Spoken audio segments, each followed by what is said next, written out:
Welcome, and thank you for joining us. On behalf of Strauss Company, I'd like to thank Art Tactic for speaking with us today as part of our new exhibition and auction, Curatorial Voices, Modern and Contemporary Art from Africa, which recognizes the importance of greater cross-continental collaboration. Serge Tiroche, today in conversation with Anders, highlights the importance of the individual collector. Serge is a collaborator on our Curatorial Voices sale and highlights what an individual can do to support the African art market. Over to you. It says, I'm Anders Petterson. I'm the founder and managing director of Art Tactic, and together with me today I have Serge Tiroche, who's a kind of, I don't know how you define you, Serge. You're kind of collector, entrepreneur, investor, patron, former banker, and you probably have many other roles that you occupy. But tell us a little bit about your journey. I mean, we don't necessarily need to go back to H1, but how did this whole thing start? Well, in terms of how I'm defined, that's a good question. I've been asked that a lot of times, and I think the simplest answer to that is a professional collector, meaning that I collect as a profession. And my activity as a collector is also my work, and that's how I combine my passion and my business, if you want. So I think I'm very fortunate in that respect. In terms of how it all started, it started at home. I mean, my father was a collector of basically everything. He grew up as a kid in the flea market in Paris. He didn't even go to school. All his education was, on his own, autodidact completely, and was a very smart and multidisciplined man. And he collected in a lot broader way than I do. I mean, everything from, ivory and silver and carpets and French furniture. And he started in fine art with the Jewish artists of the School of Paris, which is where he grew up. And from there, he expanded into Impressionist and Modern, and was a dealer, primarily a wholesale dealer, but also had opened the first galleries when he came to Israel in '49. He was one of the people who actually established the art market in Israel. And then in the early 60s, moved to the US, opened galleries in New York and in Palm Beach, and later in life went to Paris and, worked with some of the Japanese collectors who were very big in the late 80s. And I was fortunate at that time actually to be in Paris with my father after graduating. During my studies for business and art at the American University of Paris. My father was there, my older brother Mickey was there, and I was sort of, the tail running after them, going to auction houses, Drouot in Paris, galleries, museums, obviously. I did courses in architecture, in photography, in the history of art.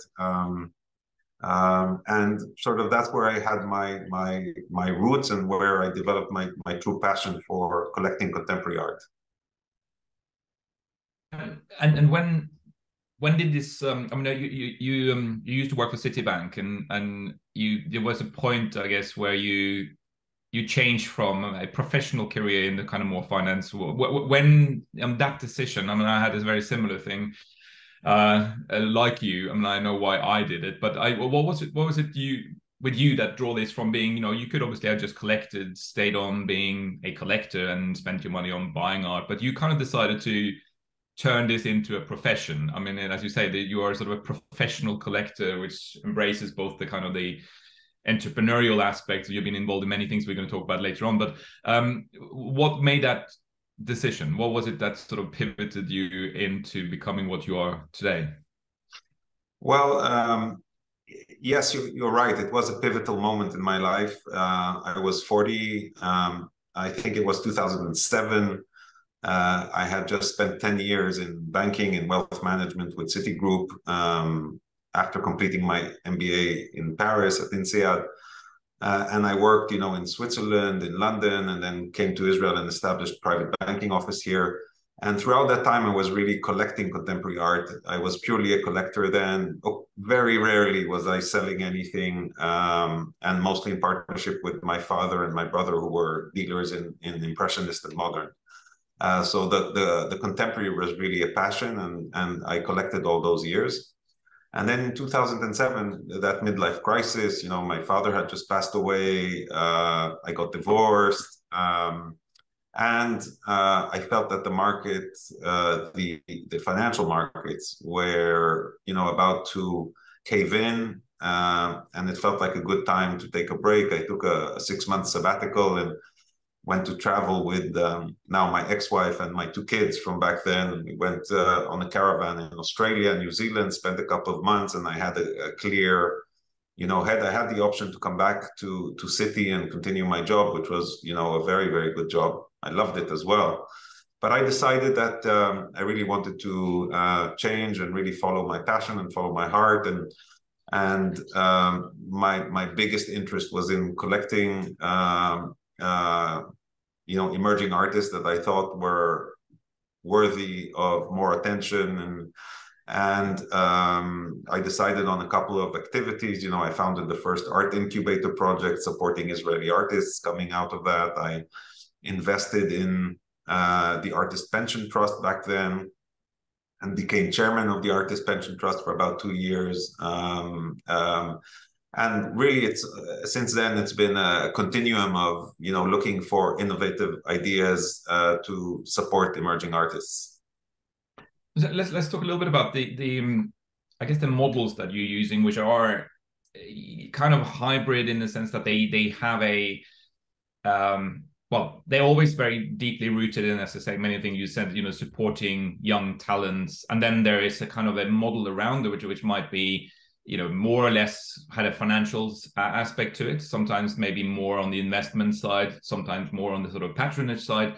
And there's particularly 2 projects. I guess one is Art Vantage and the Tiroche de Leon collection, how that started. And then the other one is Start or ST Art. That is your incubator. And both models are very similar to what we would find in the entrepreneurial world. When you were a startup, how do you escalate, accelerate careers? And you've done the similar thing. Maybe start with the incubator to kind of the idea, how it works, to kind of, because I think as we spoke 3-4 years ago regarding this model, which I think, is very common in the sort of traditional business enterprise world, but is not necessarily seen very often in the art world, at least not in a sort of a structured form. I guess, collectors do support artists on an ongoing basis in the same way, but you set up a structure, which I guess was still pretty unique. So can you talk a little bit through that, the process and how it works, etc.? Yeah, you're right, Anders. It was always, for me, bringing my know-how and experience and what I'd seen in finance and trying to, take lessons learned from there and best practices from that world and try to apply them into art, both to help artists and to do philanthropic activity that's also economically viable. So those have always been, my guiding principles. It doesn't always work, I have to say. Like, if I think about, what I did with my Israeli incubator, it hasn't been economically viable. It's cost me a lot of time and money, and I'm still storing a lot of works. And, I have a headache now trying to figure out what I'm going to do with that collection. And I'm actually working with the Israel Museum now on starting a process of donating some of the works to the Israel Museum. So that would be, sort of my sort of contribution to those young artists in the long term. Other models have been more economically viable. I spoke about the Artist Pension Trust, which again, I think could have been a very viable model, but I didn't see eye to eye with the founder, and I left the company after a while. But that idea revolved around creating a pension solution for artists around the world, using their art as the asset and as a pooled economy, really, for artists from all over the world, creating a platform for one artist to support others, and share the economics of the growth in the industry, as well as for the investors in the company and the management. And it was a beautiful idea. Unfortunately, I left the company in 2010 because I didn't see eye to eye with the founder on how to capitalize on the huge collection that we had built by selecting these works using the help of curators, really a massive collection. But anyway, going back to what you asked me about the Tiroche de Leon collection, so that really started right after I left the Artist Pension Trust. In 2010, I met Ross de Leon somehow through my banking activity, and we started traveling together in the developing world. I had this idea that creating an art fund focused on art from developing markets would be a smart macroeconomic bet, because we had, come off 2 decades basically of enormous economic growth in those parts of the world, and I thought, real deep markets for contemporary art would develop in those markets, and we wanted to be sort of a forerunner and build a collection that was really global, but only in these new markets. And the idea was very structured. It was a 10-year project, again, taking from the experience I'd had in financial markets, looking at, it was really a hybrid structure between a private equity fund and a hedge fund. So in terms of the assets, they were, real assets, tangible assets, like you have in a private equity fund, not stocks or not, financial assets, but real physical assets. And the structure of the fund was similar to a private equity fund. So we had the 5-year investment period, the 3-year holding period, and the 2-year liquidation period. But in terms of reporting, it was more like a hedge fund, because we, reported monthly NAVs, and we had, semi-annual redemption opportunities after the first 5 years. So it was really a hybrid model, again, very, very different, combining those two things. And in 2021, I think we closed it. And after having sold about 2/3 of the works, quite profitably, I have to say. But the other third was left in the fund, and we distributed it among the 3 founding shareholders, and we all ended up being collectors. And that's, I was a collector before that, but the other 2 became active collectors of contemporary art through that platform. And the other investors that we had in the platform also, came into this mostly as a diversification play on their financial portfolio, but ended up owning art or borrowing art from the fund to enjoy in their home. So that also was kind of a win-win for the art ecosystem. Because I guess there was a kind of a uniqueness to this model, which I guess previous, I would say, art fund models was a relatively, they operated quite anonymously, discreetly, confidentially. There was very little visibility about what you had a kind of, you said you had this monthly reporting, which obviously was transparent because other people could just visit your website and look at it as well. But at the same time, you managed the collection in a very, almost like a collector would do with his own collection, but you did it with a fund. The work was traveled to different places in the world, was included in biannuals, museums, exhibitions, etc. There was a really kind of a proactive approach, which I guess this was conscious on your part. This is the way you have run your own business, and this is where you like to be involved. You don't sit back and being passive. But if you look back on these 10 years, what are the kind of some of the lessons, what would you have done maybe differently if you were to do this again? Or maybe it is maybe what you're actually doing now, when we're going to come on to Africa first, maybe this is what's different, but maybe some of the lessons learned from those 10 years. Sure, yeah. Africa First is really taking a lot of that know-how and lessons learned from running the fund and doing it a bit differently. First of all, Africa First does not have a deadline. It doesn't have an end date. So you're not forced to sell. You can hold works as long as you want. Secondly, Africa First is a much leaner and quicker structure, because it's not a fund, it's not regulated, and 99% of the capital is mine. I didn't see a need to raise, capital from third-party investors. So There's less of a reporting, obligation. Although I do my newsletters, but the objective of that is not to report to investors. It's more to share, my passion, my discoveries, to give a platform to promote the artists that I collect for Africa First.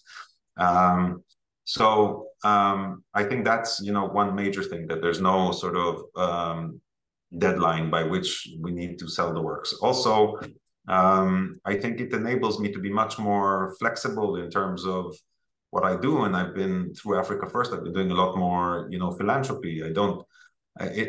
Doing philanthropy doesn't mean it has to have an economic, justification. I can decide to do it through the platforms, through the company, and I don't need to justify it to investors. So I've been doing more residencies. I've been doing more projects. We're hosting 5 artists in Venice this spring. We're doing this. I'm sponsoring the first art business conference in Cape Town together with Strauss in the coming weeks. I mean, lots of activity like that. Commissioning works, donating works that were produced on the residency to museums around the world. And like I said, donating to the Israel Museum as well, different work. So there's much more flexibility when you don't have that structure, which is very time consuming, limits your ability to do certain things, and has that overhanging sort of deadline that you need to keep in mind, and you become a forced seller in a way which you don't want to be. Do you think, Serge, I guess the world is moving towards something where, I think social concerns, environmental concerns, all these things are, we see it even in the financial world, where ESG and all these criteria is not simply not only profit, but there's other things that matters also for investors. Do you envisage that? Now obviously Africa First seems to be pretty much, it's yourself and your freedom to do what you want and when you want to do it, because it's your own capital and you have control of it. Now, do you think this particular model, on a scale, maybe looking at a little bit similar to what you did with Art Vantage, where you bring in investors, but investors that are not motivated by the profit? That we can get a group of people that are similar to yourself, in the sense that they are, sometimes it might be a financial underpinning and economic underpinning that makes it sustainable, but at the same time, sometimes they do projects which are totally philanthropic, that doesn't have necessarily any outcome beyond maybe a social impact on what they're actually doing. Now,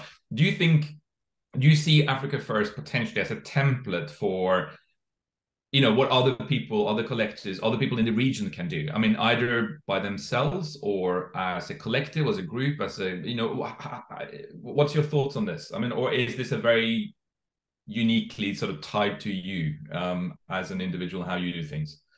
No, I think people call me and ask me for advice and, ideas, and I'm always sharing, with students, with other collectors, with whoever. I'm very open to people, looking at things I've done and doing them for themselves. And in terms of, bringing in investors, I do, occasionally have 3 or 4 friends who invest in me when I'm buying larger works, but they know that it's entirely my discretion. I decide when to sell, when the time is right, and 1 or 2 of those are actually focused on African diaspora mostly, because in Africa itself, the price points are not such that I feel I need to bring in investors, and I don't want to be under pressure to sell.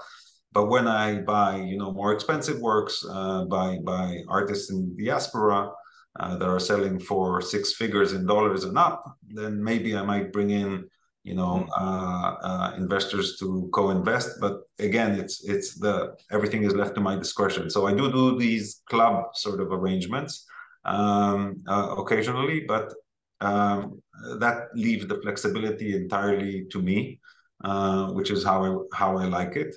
I won't deny the fact that there have been thoughts about setting up an African contemporary fund. There have been approaches, there have been talks, but haven't decided to do it yet. Still something I'm thinking of, and I think in the next 2 years, it might actually be quite a good time because, I think the market will slow down. I mean, my views on the market have been very clear for the last year or two. Anybody who reads my newsletters knows that I've been more pessimistic about the art market in general, about financial markets in particular, and that's what that means for the art market as well. So I think in the next 12 to 18 months might be a great time actually to raise capital and start to look at investment opportunities, not just in African art, generally in the art market. Mm-hmm.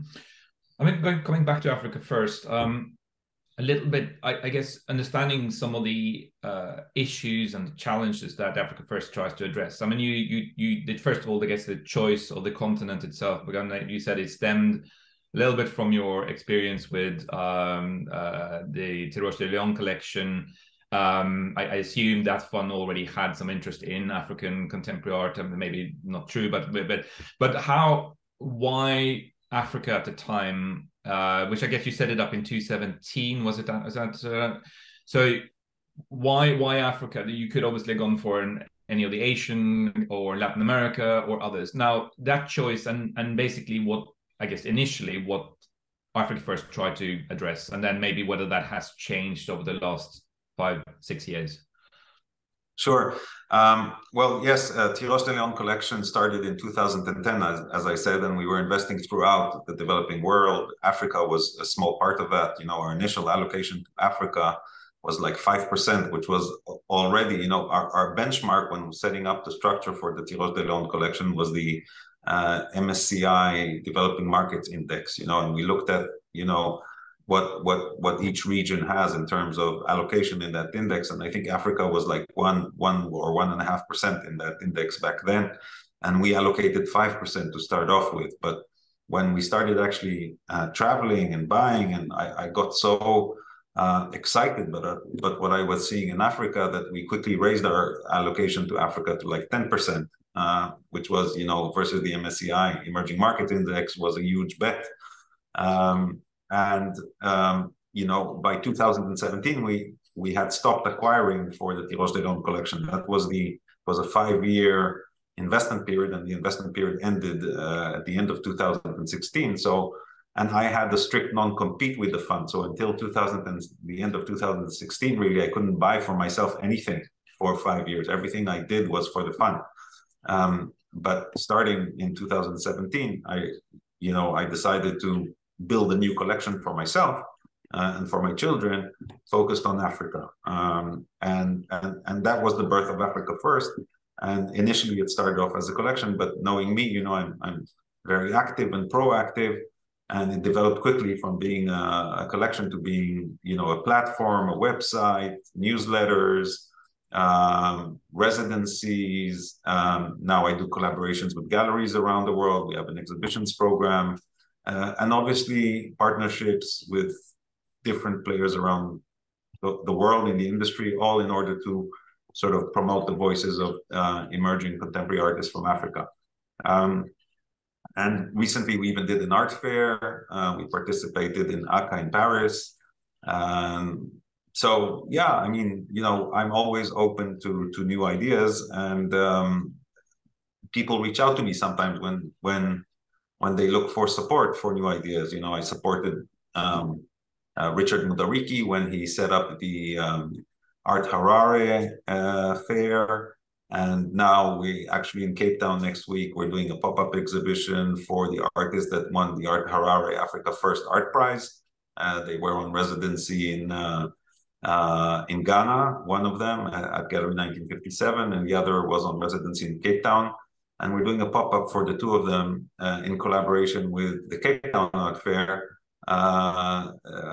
in a couple of weeks in Cape Town. So, yeah, I mean, people come and ideas I like, I support, and I'm always open to new ideas, and it's a very flexible and dynamic platform. I think core to, I guess, most of the things that you're doing is this sort of the notion of collaboration. I mean, you've done that throughout your life, I think. I mean, it's virtually all the ventures, whether we're talking about the more investment related or the others, there's always been these collaborative, you acting as the one that sort of makes things happen, not by yourself, but by working with other institutions in the market. Now, the role that you play, obviously coming from not from Africa, the African continent itself, but kind of what role do you think you can play within this thing? I mean, as you say, you facilitate collaborations, you channel energies different places. Now, I guess on if we took this sort of kind of longer term perspective, where do you see Africa first? In the next decade, for example, where is this heading? What is your, maybe personal, what's your end goal, and what do you want to sort of achieve with the initiative itself? Well, for me, it's about the discovery and helping those artists get to a certain stage in their career and help them make the first steps and become visible internationally. And I think I'm doing that gradually, but the core of Africa First remains the collection. And for me, that's where the long-term value in this project is. But when I collect a young artist, I sometimes buy 5 works, 10 works, 15 works by an artist. And I don't need to keep 10 or 15 works by the same artist in the collection. So as the career matures, it's a way for me to also raise new capital to support new artists and to continue to diversify my own collection. So that's why I also sell. But when I sell, it's very, transparent. It's like, I do it in collaboration. I did the collaboration with Philips, with, works coming from the Africa First collection. Some of that capital goes to support the residency, some goes to support prizes, and some goes towards new acquisitions, and some to pay salaries to my team who's working here. We have a team. But everything is sort of put back into the business all the time, into building out Africa First. And at the end of the day, the real economic value will be in the collection, which is the core of this platform. And where do I see it in 10 years? I don't know. Maybe someone will come to me one day and say, look, we have this amazing building somewhere in Africa, and we'd like to borrow your collection for 20 years or acquire it, or who knows. That would be ideal. That would be awesome. But I don't know what the future holds. I just, for me, what matters is the now, and doing now what I feel is right and makes me happy, and creates opportunities for artists across the continent. Excellent, which brings me maybe just purely to the kind of the short term. Curatorial Voices, modern contemporary art from Africa, which takes place at the Strauss Companies in Cape Town on the 28th. Now that again, a collaboration, a partnership, a support. You talk a little bit about that. You also, there's the inaugural Art and Business Conference taking place as well. Now there seems to be a lot of things happening, and you are attaching yourself to at least many of them. So tell me a little bit about this, your I guess your rationale for collaborating with these 2 events in particular. Well, I saw the announcement about the Curatorial Voices auction, and there's 6 fantastic curators participating in that. And I thought, I've always been interested in this, breaking the silos of how the art market operates. The primary market, or the players in the primary market, from the artists to the gallerists, have always been involved in the secondary market, but it's always been sort of behind the scenes, not very transparent, not very visible.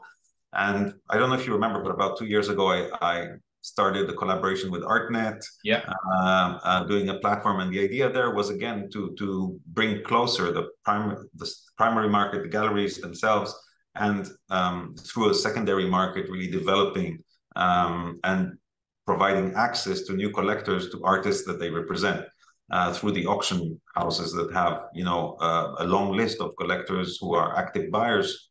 And what's critical, why I love this idea, is that, Strauss is a great auction house. It's the biggest in Africa. I think it's the longest established, if I'm not mistaken. They have a great database of collectors, but it's mostly in Africa. And I think for Strauss, the interesting thing of collaborating with me, maybe they should speak about this, is that, I maybe have, through our collaboration, maybe it opens up, the doorway to more international collectors to look at what Strauss has to offer. But again, the works I've collected, a lot of them are in Africa, so it made sense to offer them through Strauss back to the African audience. And the hope is, that, you know, more and more African collectors, be it private individuals or corporations, build African collections. And I was there early, and I've got a lot of great works by great artists, and I think you know, it's maybe time to let some of these go, and hopefully they end up in good collections in Africa and stay on the continent. No, fantastic. So it's been an absolute pleasure. Of obviously this is not a live Q&A, but probably a lot of people would have had questions if they had an opportunity. You might have received things in email, I think, at some point. But it was a real pleasure to reconnect after, as I said, a while. It's good to see that you're on form, doing even more stuff than you've done in the past. The older you get, the more active you become. That's a good sign. And I hope the listeners has had a interesting insight into, I would say, a model that I've been fascinated by Serge since he started, and I think it's sort of he operates, as I said, in this hybrid zone between the finance world and the investment side, but also patronage, and he's very sensitive, I think, to a lot of those things that makes these things. It's hard to make that that combination work properly, and I think if there's anyone who can do this properly and has been doing that for many years, it's Serge himself. So Serge, I would just like to thank you for your time. I wish you best of luck for the upcoming events, and hopefully we can be in touch very soon. Thank you, Anders. It's always a pleasure talking to you, and hopefully one day it will be the other way around, where I interview you about what you've been doing for the art world, which is remarkable as well. And hopefully next time you have gray hair like me, so I don't look like the old guy. It will come. No worries. We've only been talking for about 15 years. It's always a pleasure. Thank you, Anders. Thank you very much.